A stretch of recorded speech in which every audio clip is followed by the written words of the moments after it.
it makes us curious about science. It makes us curious about more complicated forms of causality.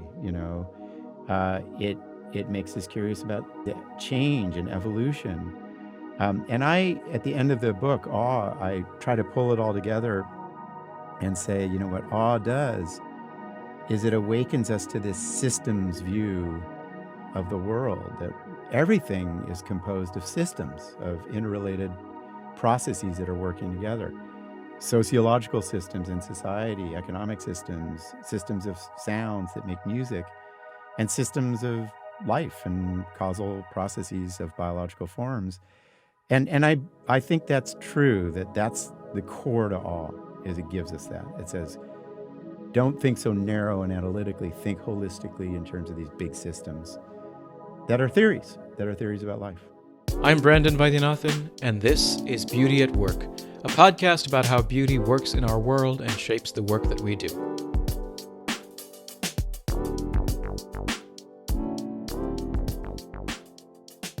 Everybody, thanks for joining us. I am so excited to welcome my guest today, Dacher Keltner, who's a professor of psychology at the University of California, Berkeley, and the faculty director of UC Berkeley's Greater Good Science Center. A renowned expert in the science of human emotion, Dr. Keltner studies compassion and awe, how we express emotion, and how emotions guide our moral identities and search for meaning. His research interests also span issues of power, status, inequality, and social class. Dacher is the author of The Power Paradox and the best-selling book Born to be Good, and co-editor of The Compassionate Instinct. His latest book, which is just released, is titled Awe, The New Science of Everyday Wonder and How It Can Transform Your Life. Dacher, so excited to have you on the show. Thanks for joining us. I'm looking forward to talking with you, Brandon. Great. Well, let's start with what drew you to the scientific study of awe. I mean, people talk about the word awe as something ineffable, and yet you've been able to scientifically study it. What drew you to that, and how has that pursuit been for you? Well, part of the reason that I studied awe scientifically is personal. I was lucky to be raised by parents who really encouraged awe. My dad's a visual artist, so I spent a lot of time as a kid looking at paintings, and my mom taught Romanticism in literature and really taught me a lot about, the sublime in literature. And I lived in a wild period of my childhood of the 60s and, in Laurel Canyon in Los Angeles, and, music and political change were in the air.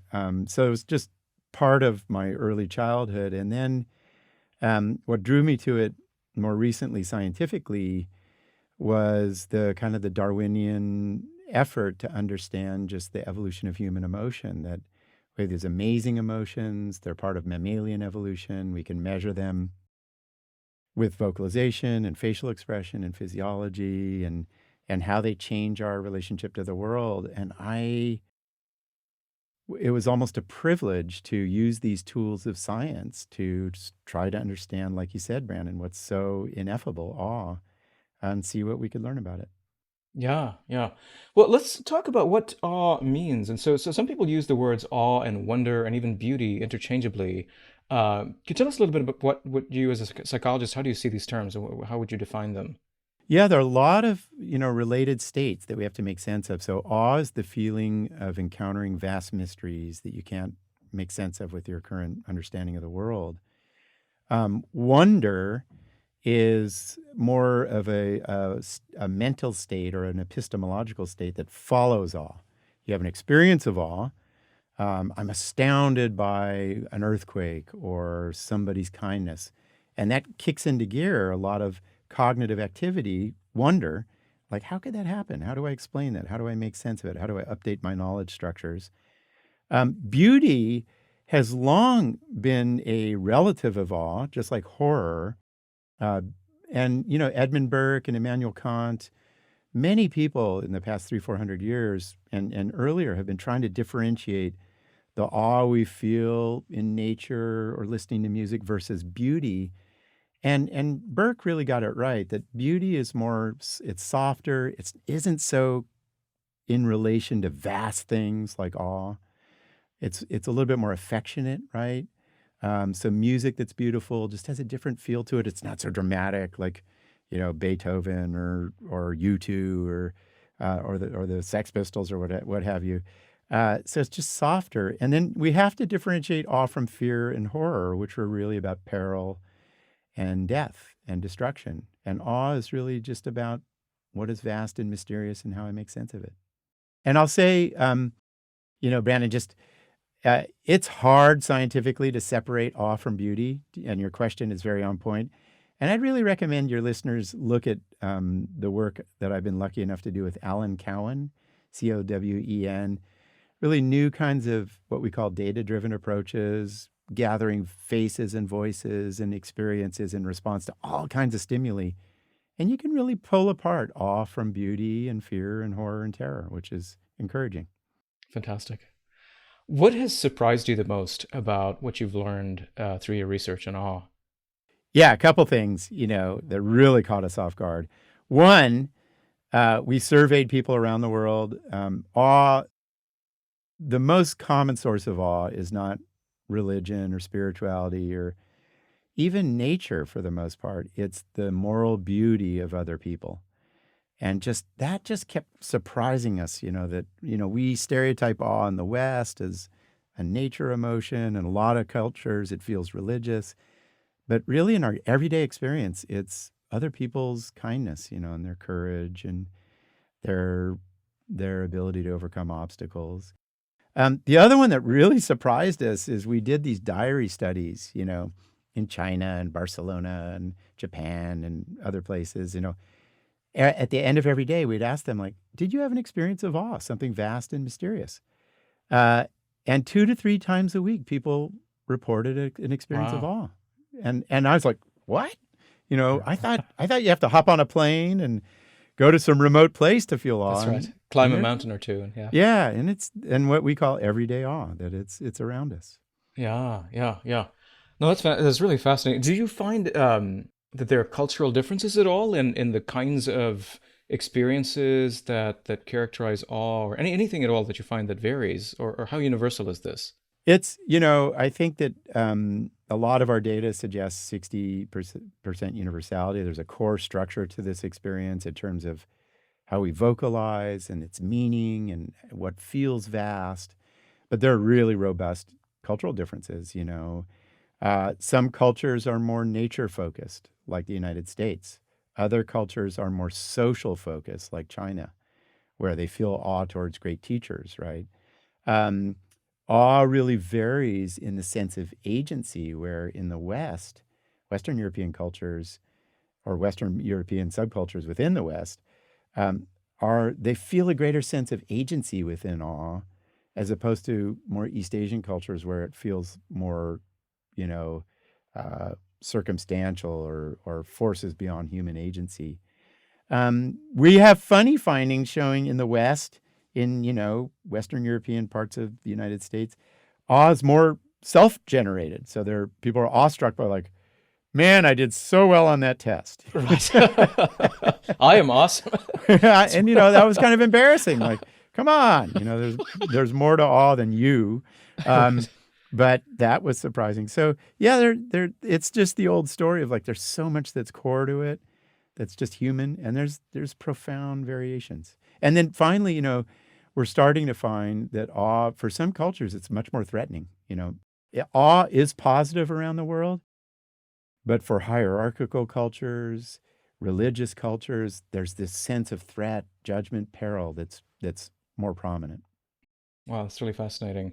Um, what do you think? What would you say are the causes of this awe? What triggers this in your research? What do you find there? What's driving it? Yeah, that's such an important question, because you get this definition like, well, what's vast and mysterious, or you need it, to modify your knowledge structures. That doesn't really appeal to people in some sense, because they're like, yeah, but where do I find it? What causes this?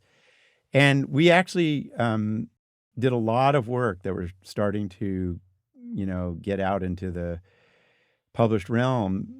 We surveyed people in the spirit of William James, like, just gather stories of the mystical and awe in this case. We surveyed people in 26 countries. And we said, tell us what made you feel awe. We had speakers of 20 languages translate those stories from 26 different countries. And we discover what I call the 8 wonders of life in this book, Awe, which is what brings us awe, what causes it? Moral beauty of other people, collective movement, rituals, dance, festivals, nature, music, very common, visual design, a building's design, a painting, spirituality, and then 2 that are less common but interesting, which is big ideas.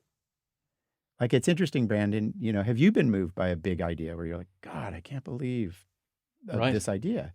And then life and death. People feel awe around the world to the emergence of life and then when it goes. Right. Um, why is it important for us to feel awe? Can we live like perfectly happy lives without experiencing awe, or at least without sort of taking it seriously? I mean, is it important for us to have such experiences? You're catching me at a moment where I would say we have to experience awe. A lot of our data suggests it's one of the most universal emotions, like the vocalization of awe. Whoa, that's really universal. Of course, logically, you could have a perfect life and be very happy without awe. And you can imagine that. But wow, I've taught happiness for 25 years, I often get the question, like, what can I do to find happiness? It gets really poignant, Brandon, when you're my age and like a parent comes to you and they say, my teenage son is really suffering. What can I do? And I have to say, like, looking at the science of awe, that there's almost nothing better for us than finding a little dose of awe. It is good for your immune system. It elevates vagal tone, activation of the vagus nerve. It deactivates the default mode network, that kind of ego regions of the brain. Makes you feel less stressed at daily hassles. You feel more connected to people. You reason better. I know you're really engaged in the study of scientific reasoning, and reasoning more generally. And awe helps you see things clearly and understand big pictures. So, when I look at these data, and I hear that question from somebody saying, like, what do I give to my child? I always say, like, go find some awe with them. Start there. Yeah. Have you encountered people talking about experiencing awe in relation to food? Does that ever come up? Because you talk about in your book you talk about sort of art and music and so on, and Yeah. nature for sure. But does food ever come up as a You know, source of? It's funny, and that's a really deep question, because when we surveyed people what gives them awe, and there are limitations to that survey, it's just one story from each person, et cetera. We, I came up with these 8 wonders, and it always aggravates people. And those 8 categories that I referred to capture about 95% of the responses. It doesn't have things like money, iPhones, material purchases, sex, and food. And I live in Berkeley, super food culture. Michael Yeah. Pollan's a good friend. And people are always offended. They're like, come on, Yeah. you narrow scientists, like food, Right. and they're right. They're right. I mean, we did have some stories of, I had the best chocolate in the world, or, I went backpacking, and after backpacking, I got to go have a burrito. And clearly, maybe our results speak to the fact that we've lost touch with the awe of food, which is interesting to think about. And then clearly, I think had we done different kinds of research, we would have found that there are moments of food sharing and food rituals and certain foods that bring us awe.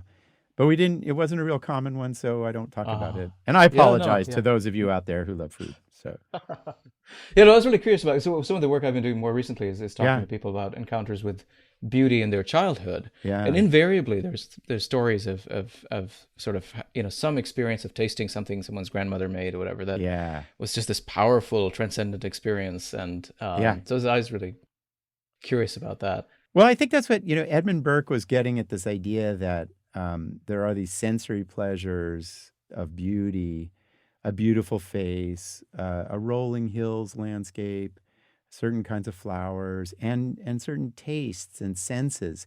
Burke didn't think you could feel awe through smell. And I don't think that's true, but and then he separated awe, which is really vast and powerful. And I think there's some truth to that, that food may be about sensory pleasure and beauty as opposed to awe.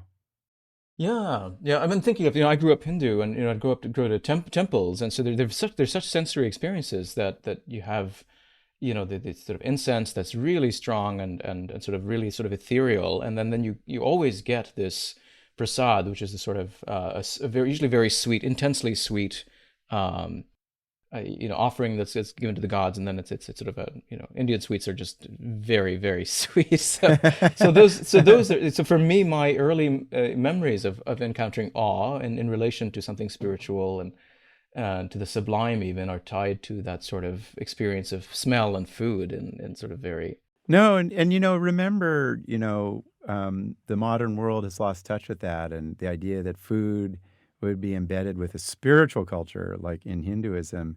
Or I was just in Bhutan, and the incenses they burn around the temples, the juniper, that scent is so intertwined with the sublime, like you said, Brandon. I've lost touch with that. Probably a lot of our participants had, and maybe we can regain it. Hmm, hmm.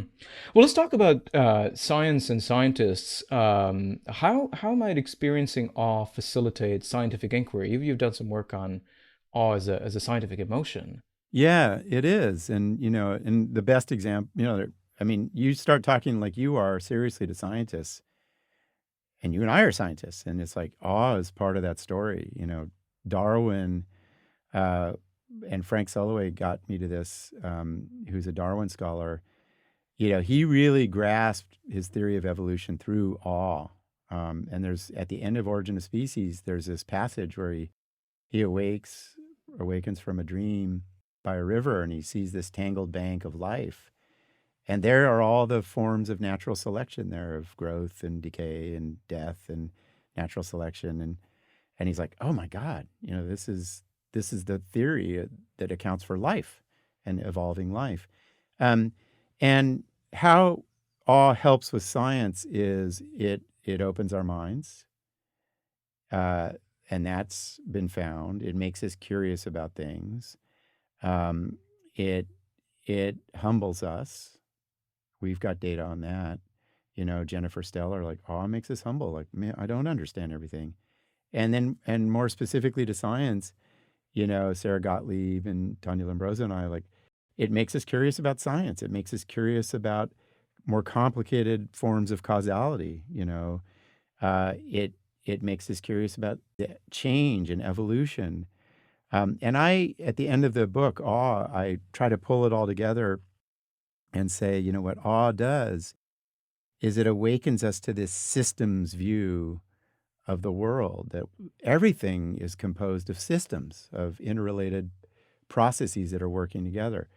Sociological systems in society, economic systems, systems of sounds that make music, and systems of life and causal processes of biological forms.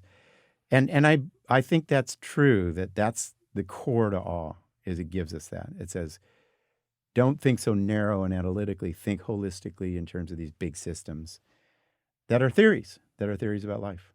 Yeah, yeah. Well, that is the key aesthetic experience that most scientists we've studied talk about, which is the grasping, the ability to grasp the hidden order or the inner logic of systems. So what is behind appearances and sort of, yeah, yeah, that's really at the heart of. We're arguing that science is an aesthetic experience for that reason. It's I uh, agree. in your own research, have there been any moments of awe that that you've experienced? Oh man, I am, and I love your idea that science is an aesthetic experience. And I would encourage our readers, if they haven't, to read The Invention of Nature of Andrea Wolff. It's a spectacular book about the scientific period of Romanticism of von Humboldt and others who learned as much about nature drawing it as deriving analytical statements about it. So, yeah, I've been lucky, such great students, collaborators to, you know, and, just to restrict it to awe that looking up into trees makes us more likely to help a stranger just made me feel like, wow, that's so awesome that, you look at the drawings of people, they draw their social networks when they're feeling awe, and it just shows all this interconnectivity. What a neat measure of interconnectivity that Yang Bai came up with. Um, I'm awestruck by goosebumps and, the different varieties of goosebumps and the chills and how now young people use ASMR to experience the chills, and to cultivate that feeling. I'm awestruck by the vagus nerve, the largest bundle of nerves in the mammalian nervous system that really looks like it is in part been shaped by evolution to engage with other people. That's amazing to me that, you can find that in the body. So I don't know, I feel when you study awe, um, it's both a responsibility and then a privilege to like figure out the science that does it justice, that is like, this is amazing. I'm awestruck that a day on a river for veterans can reduce PTSD 30% in our research. So yeah, it's just been one awe-inspiring, Yeah. adventure after another in the lab. Wow, that's great. Do you think that that actually the practice of science or scientific research can deepen or facilitate our sense of awe that in general that scientists not necessarily psychologists who study awe but other scientists the kind of knowledge or expertise one gains in their work can actually then uh, open them to encountering awe in ways that others may not have access to.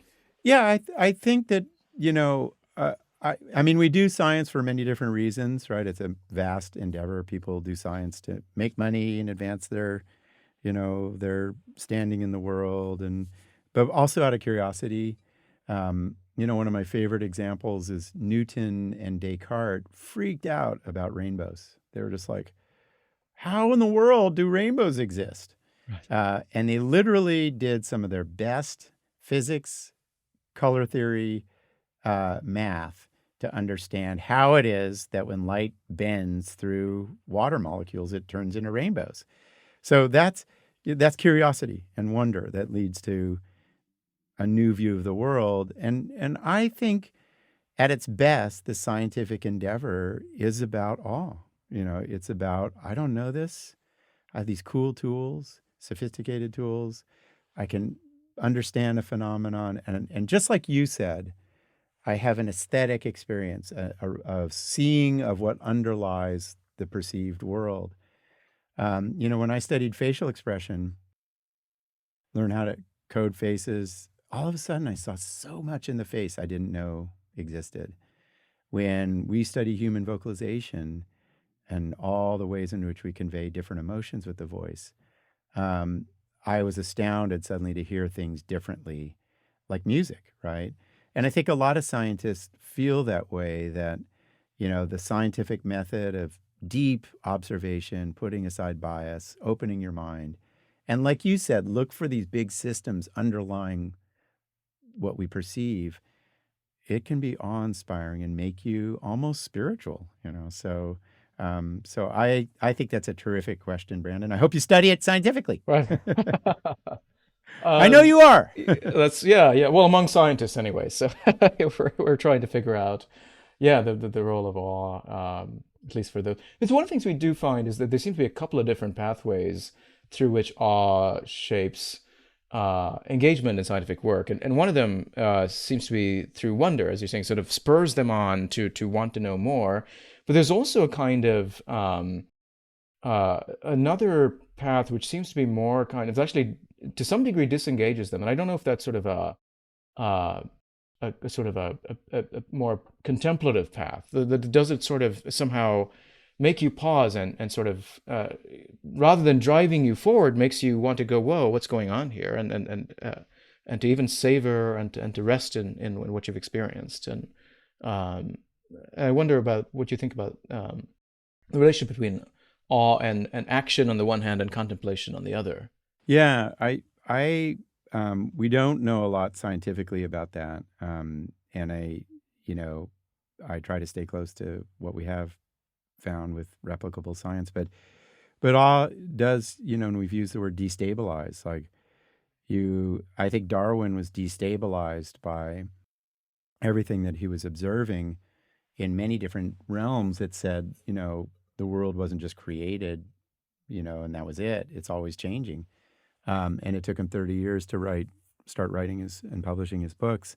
Um, I do feel that alongside the energized, active, goal-oriented wonder of like figuring out what rainbows do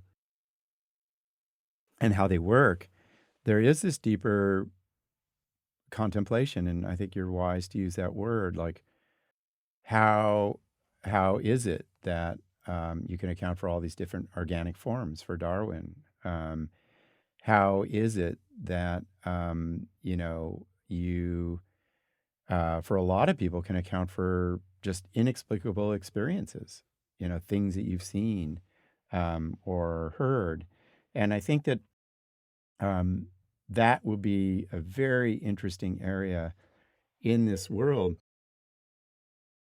That will be a really interesting area of inquiry, is to study longitudinally when awe so destabilizes you that it leads you to really reflect and contemplate hard about your default assumptions, and then figure out what are the forms of inquiry that will lead you to new views, And a lot of people have probably felt that personally.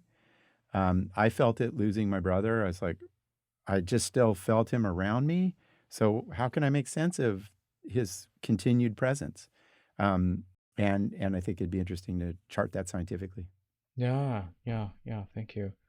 One of the things I was surprised by is that the scientists we talked to reported that they encountered awe rather infrequently in their scientific work. Now, it's likely that they encounter awe in nature and other places, more frequently. But I was curious as to what it is about the nature of scientific work that leads many to say that, I've never encountered awe in my work. And is it something to do with the culture of scientific work and research culture and, the narrow specialization and having to get spend all your time getting grant funding or publish or perish, or what do you think of the culture of science and of academia more generally today does to our pursuit of awe and wonder in science? Yeah, that's a very poignant question. I do feel, um, the academic culture and the scientific disciplines within it have become hyper competitive, publishing more than ever, grant pressures more than ever. It's just different than even when I was in graduate school, just the demands. And those will curtail the open-ended wondering about things, the wandering intellectually that you need, that will give you awe. So I think it's worrisome. And if, I am more in touch with conversations about high schools and college students and the stress they feel. We've lost the wonder and awe partially in those educational contexts. And I think you could probably make the same case for what's happened in scientific lab cultures. And then the effective, the successful productive labs probably do things that encourage awe, to be open and do discovery-oriented research and go into new fields, et cetera. So, yeah, I think it's worrisome. Yeah. Are there any things that you've done, I mean, that your research has led you to do in your own lab as a leader to incorporate any practices or cultivate any practices that foster an attentiveness to awe? Is that part of how you approach your team? I was lucky for various reasons, how I was mentored, and I I always go to what's unknown in my research. For the most part, I never start with a measure or paradigm and then test it. I always go to what's unknown. And then, if you want to use the language, I am drawn to mystery. What is awe? How do you study it scientifically? Why did compassion evolve? How does social class influence our minds? How why do people laugh? What's the blush mean? So I'm drawn to mysteries, and I think, you know, I was lucky in that the science of emotion has these tools that allow you to study mysterious things like awe.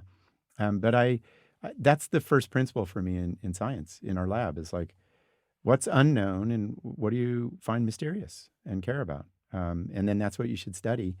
And sometimes it fails, and you're like, you can't figure out how to measure it or study it. But so that's one. Um, I think there's something about, you know, being phenomenon driven rather than paradigm driven. Paradigms necessarily narrow and limit your observations of things, what you need to do. If you're phenomenon driven, wow, what is laughter? I mean, what is this thing? What's that warmth in the chest? Oh, it's the vagus nerve. Then you just got to go observe and describe.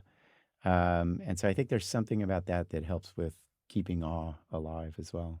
That's fascinating. I mean, some of the things you've talked about in your book, in relation to all things like moral beauty, and then the nurturing big ideas or providing opportunities to have sort of this sort of Durkheimian collective effervescence, I mean, can those be cultivated in research environments? Do you think? Is there Yeah, any? Yeah. How do we? yeah. Well, I think you would find they organically emerge in strong research environments that we're food sharing and we're doing walks together and we have camp outs and we throw out big ideas. Let's talk about a big idea. Um, we we rely on other cultural forms of wisdom, of art and music to spur thought. Um, I think that it's interesting. You drew the parallel between science and an aesthetic experience. You might even push it, like John Haidt and I did, to say, or spiritual experience. They all have this awe structure to them. And maybe great research environments are like great museums or like great churches, where they bring all this stuff together and they say, turn loose your imagination. So I believe that. I really believe, like when I teach at Berkeley, my undergrads, like they're hearing some awe music. They are I'm showing them images. We're reading some poetry. They're looking at paintings. They're contemplating quotes from great thinkers, Gandhi, that are not necessarily science, but part of what we should be thinking about. Yeah. Well, let's talk about awe and spirituality for a second. What is the relationship between the two? Are they the same thing? Does awe open someone up to spiritual experiences, or does being spiritual make you more attentive to awe? Like what is that relationship?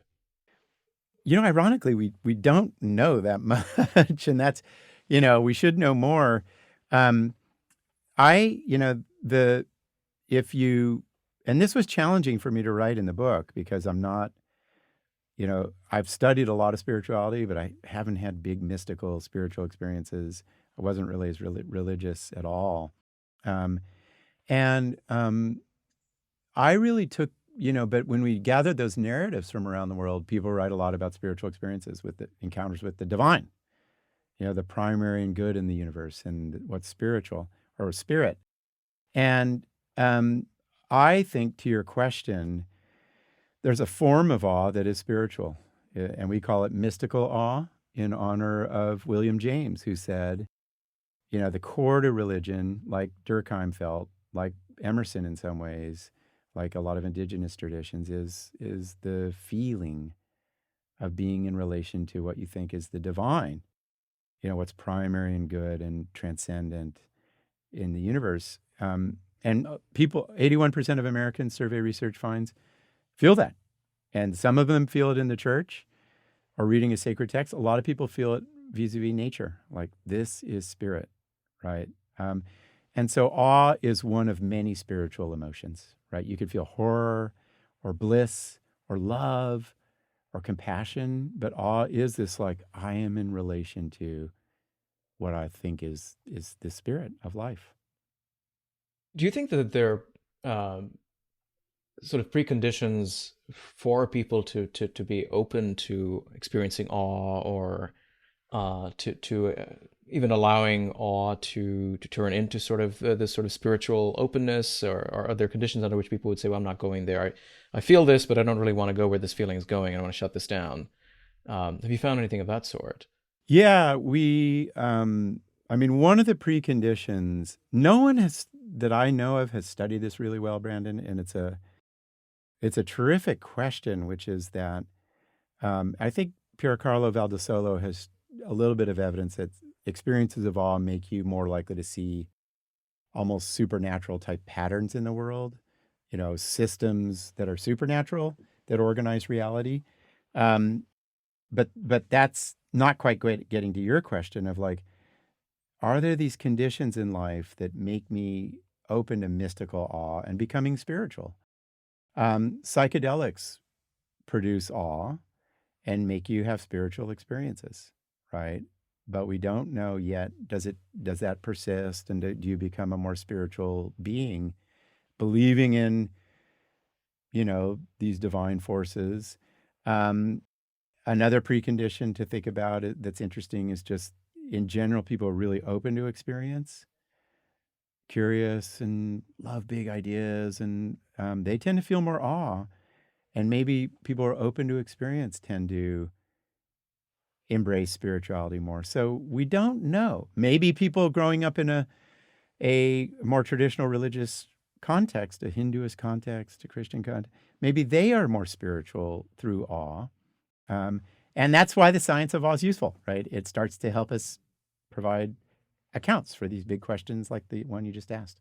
Yeah, yeah. And conversely, I'm wondering whether some people's identities, oh, I'm a materialist, or I'm a rationalist, or I don't really believe in this fluffy stuff. And then you encounter something, or you experience something. What do you do with that? And do you shut that down? Do you, and I wonder about the role of humility as well. I mean, I think you find that awe, you say, is a cause of humility, but I wonder if there's a certain humility needed even to be able to open yourself to experiencing something that you don't quite understand.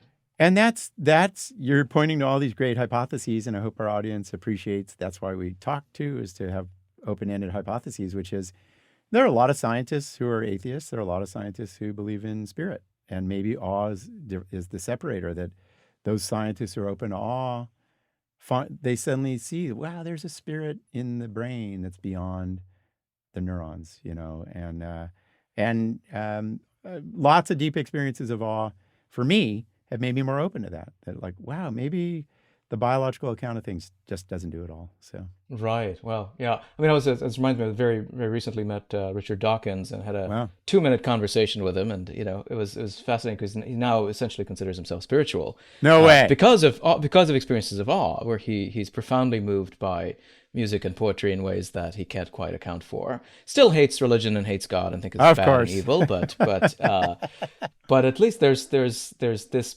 avenue through, I think precisely through awe of openness to something else that may still fit within a completely materialist framework, but it's interesting nonetheless. Um, what is one way in which you would recommend our listeners cultivate awe in their daily lives? How do we better attend to it, nurture it, nourish it? Yeah, and thanks for asking that. It's funny because we have these stereotypes of awe, like it's rare, it takes a lot of money, he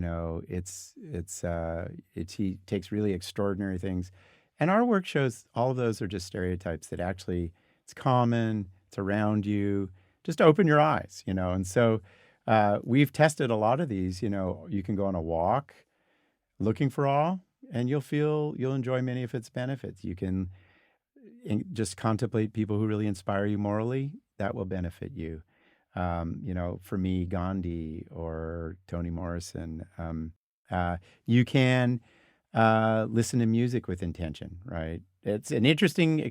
I love asking people this question, like, what is music that gives you the chills and why? And go listen to it. Just feel your body, take it in, and what is that telling you? And people will start to be like, oh my God, like, I love this form of rap because it's about social justice, and it teaches you. So, we have a new paper soon to be published, like kids in art museums will feel awe, enjoy its benefits, get outside, stand near trees, look at the night sky. We're really good at it. Right. And I think our misunderstandings of awe have gotten in the way, and we've got to return to it. It's really good for you to find some awe. Awesome. Awesome. Is there one big takeaway you want readers to glean from your book? For me, it's really about everyday awe. That this is almost, Descartes felt that wonder was a basic emotion. Our research says it's a basic emotion. Einstein said it is the fundamental emotion. Jane Goodall felt that it was, in some ways, the most human of emotions. And I agree. This is, as the contemplative types, the Buddhist types would say, the Hinduist types, like, this is a default state of the mind, is to feel wonder and awe about the world and everything. And I think we just got to get back to it, So it's not you don't have to hop on a plane to go find it. There's everyday awe, and we just got to go get it. Great. Well, thank you, Dacher. This has been fantastic. Is there any place we can direct our listeners and viewers to your work? We'll certainly put a link to your new book.